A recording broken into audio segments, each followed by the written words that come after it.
ассалому алайкум бинандаҳои азизу арҷманд. Нашри навбати барномаи иттилоотии ахборро мустақиман аз телевизиони Тоҷикистон манзуратон мегардонем. ба андешаи равоншиносон тарсу тааллука боис мегардад ки инсон масъулияти баданашро аз даст диҳад. Абуалӣ ибни Сино донишманди тоҷик солҳо қабл вобаста ба пешгирӣ аз бемориҳои сироятӣ гуфта буд ки воҳима худаш ними беморӣ аст, хотирҷамӣ ними саломатӣ ва сабр бошад саршавии шифо аст.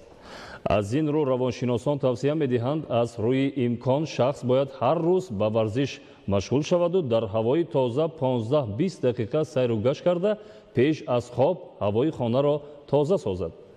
гузориши хабарнигорони мо.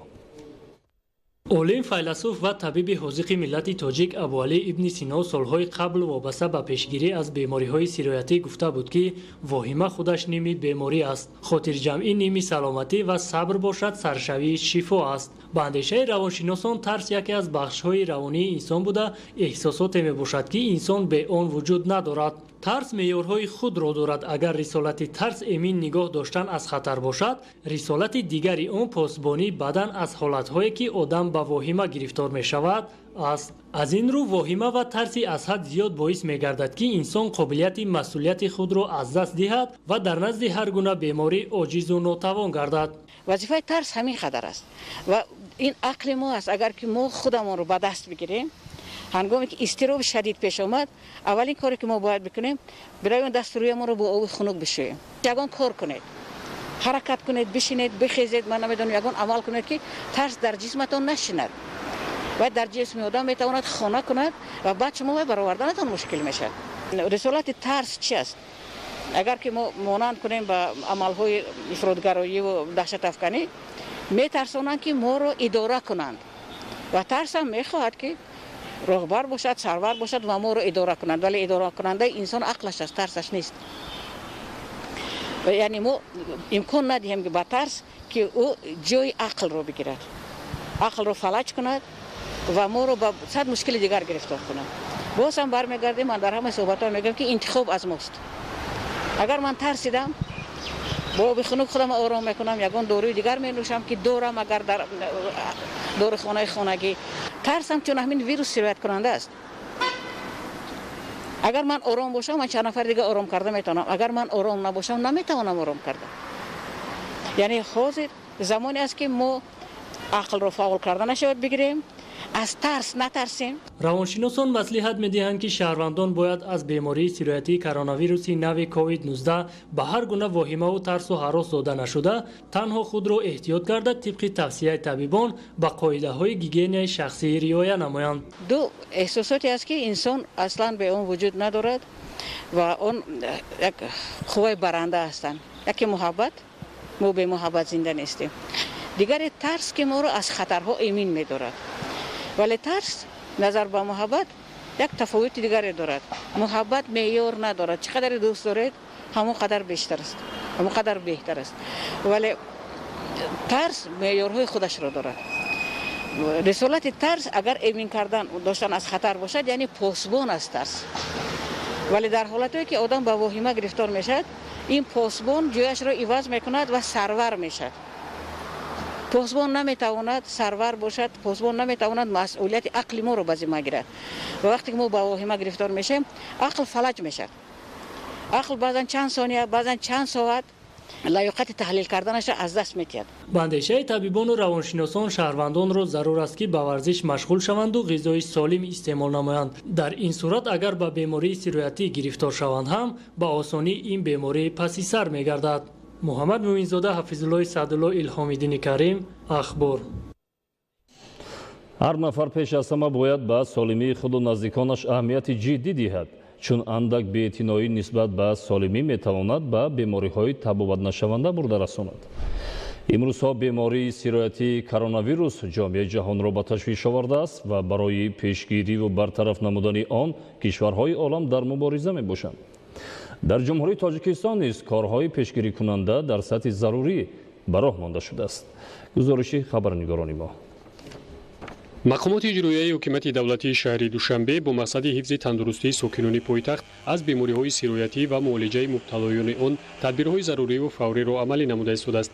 бунёди беморхонаҳои нав барои қабули эҳтиёҷмандон, фаъолияти шабонарӯзӣ, ҳамаи сохторҳои давлатӣ, таъминоти муассисаҳои соҳаи тандурустӣ бо доруворӣ ва лавозимоти тиббӣ, дастгирию кӯмаки моддию маънавии табибону беморон, инчунин ба таври доимӣ гузаронидани безараргардонии иншооту ҷойҳои ҷамъиятӣ аз ҷумлаи амалҳои маҳсуб меёбанд ки бо иқдомҳои созандаи раиси шаҳри душанбе муҳтарам рустами эмомалӣ бо мақсади иҷрои дастуру ҳидоятҳои пешвои муаззами миллат президенти ҷумҳурии тоҷикистон муҳтарам эмомалӣ раҳмон баҳри рафъи мушкилоти бемории сироятии COVID-19 амалӣ мешаванд.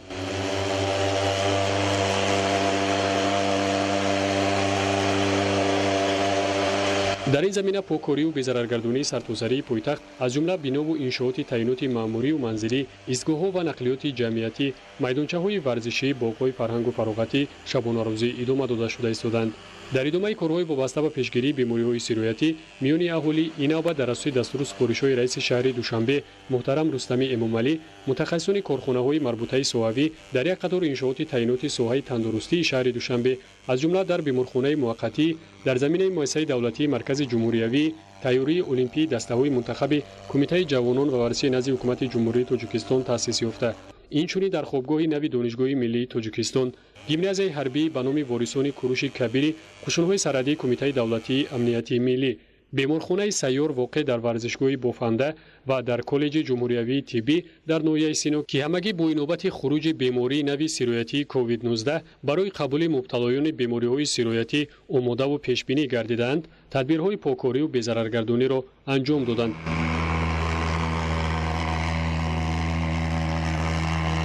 покорию безараргардонӣ дар иншооти мазкур бо истифода аз усули дудӣ ва ҳамзамон тавассути пошидани маълулҳои кимиёвӣ ки хусусияти маҳви вирусу микробҳои барангезандаи бемориҳоро доранд сурат гирифт. покорию безараргардонии бинову иншоотро мутахассисон дар шароити хуруҷи пандемияи бемории намуди нави коронавирус COVID-19 амали муассир дар ҳифзи солимии аҳолӣ медонанд. дар ин баробар тавсияҳои муфиди инфиродӣ ҳам ба шаҳрвандон пешниҳод шудааст ки риояи тозагии шахсӣ ва истифода аз ниқобҳои тиббию маълулҳои муҳофизатӣ асоси онро ташкил медиҳад. аз ҷониби мақомоти маҳаллии ҳокимияти давлатии вилояти Хатлон ба оилаҳои зарардида аз офати табиӣ дар ноҳияи Хуросон кӯмак расонда шуд. кӯмаки мазкур аз маводи хӯрока, доруборӣ ва маводи антисептикӣ, инчунин масолаи сохтмонӣ иборат буд. гузориши Абдурозиқи Азиз ва Зубайдуллои Қодир аз ноҳияи Хуросон. таърихи 14-16 майи соли равон бар асари боронҳои шадид ва омадани сел якчанд деҳаи ҷамъияти деҳоти Садриддин Айнӣ ва ҷамъияти деҳоти Ҳилолӣ ноҳияи Хуросон дучори хисорот гардид. бар асари офати табиӣ рӯстоҳои ба номи Неъматулло Асадулло, 18 партсиези ҷамъияти деҳоти ба номи Садриддин Айнӣ, ҳамчунин қарияи Пахтаоботи ҷамъияти деҳоти Ҳилолӣ ноҳияи Хуросон дар маҷмӯъ бештар аз 338 хона зарар дид. аз ҷумла аз рӯи як иттилоъ 37 хона пурра хароб гардида ба боқимонда манзилҳо обу лою гел ворид шудааст. аз рӯзи аввали рух додани ин ҳодисаи табиӣ ҳукумати ҷумҳурии Тоҷикистон ва мақомоти иҷроияи ҳокимияти давлатии вилояти Хатлон, кумитаи ҳолатҳои фавқулода ва мудофиаи гражданӣ иқдомҳои бартарафсозии омадани селро оғоз карда мардумро бо хаймаҳои муваққатӣ дар ҷои амн таъмин намуданд. аз рӯзҳои аввале ки офати табиӣ дар ҷамъияти деҳоти ба номи Садриддин Айнӣ ба амал омад, тамоми ниҳодҳои вилоятию ҷумҳуриявӣ дар ин офати табиӣ шарики мо буданд, пайваста кӯмакҳои худро расониданд ва ҳолатҳои фавқулодаи назди ҳукумати ҷумҳурӣ, вилоят ва ноҳия дар тамоми хонаҳое ки имрӯз аз офати табиӣ зарар диданд гаштугузор намуда аз ҳолати воқеии хонаҳо шинос гардиданд. барои сокинони ноҳияи Хуросон бештар аз 38 хайма ҷудо карда як шаҳраки муваққатӣ бунёд намуданд, то сокинон ҷиҳати истиқомати чандвақтаина мушкилӣ эҳсос накунанд. тавре маълум гардид бо дастури ҳукумати ҷумҳурии Тоҷикистон ба сокинони аз офати табиӣ зарардидаи ноҳияи Хуросон ки акнун дар манзили истиқоматии онҳо зиндагӣ ғайриимкон аст, қидаҳои замини назди ҳавлигӣ дар мавзеъҳои бехавф ҷудо карда шуда ба онҳо кӯмакҳои иқтисодӣ низ расонида хоҳад шуд. техника оварданмона худохоҳ мекунем, аку чумона барқарор мекунем.